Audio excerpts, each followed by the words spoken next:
السلام علیکم۔ اب بھی تمہیں کوئی راستہ نظر نہیں آ رہا اور نہ یہ معلوم ہے دعا کیسے قبول ہوگی، سب دروازے بند ہیں۔ جانتے ہو اللہ کبھی کبھی تمام دروازے بند کر دیتے ہیں اس لیے وہ دیکھ سکے میرا بندہ کب تک مانگتا ہے مجھ سے اور کب تک امید لگائے رکھتا ہے۔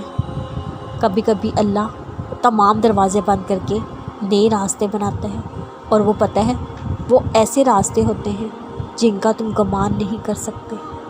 یقین کرو جب تم وہ راستے بنتے دیکھو گے نا، اپنے سامنے نئے دروازے کھلتے دیکھو گے، تمہیں یقین نہیں آئے گا یہ کیسے ہو سکتا ہے۔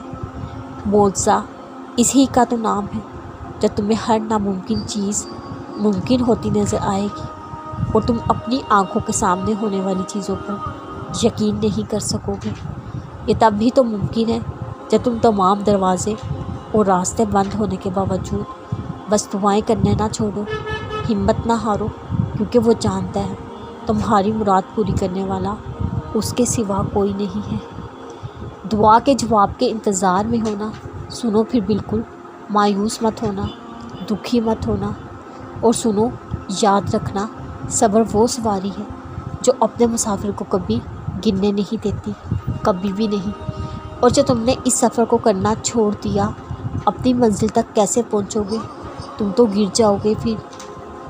ہاں مجھے معلوم ہے حالات ابھی مشکل لگ رہے ہیں، کافی دیر ہو گئی ہے، جواب نہیں آیا، بس تم ہر پل کن کے منتظر رہتے ہو نا۔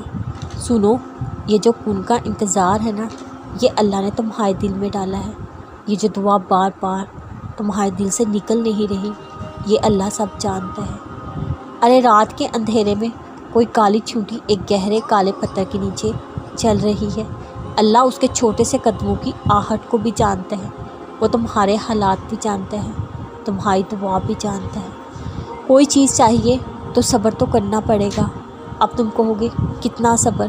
سنو اللہ کی حکمت تم نہیں سمجھ سکتے۔ وہ رب ہر کام تب کرتا ہے جب اس کام کا صحیح وقت ہوتا ہے، وہ سب جانتا ہے کس کام کو کب کیسے کرنا ہے۔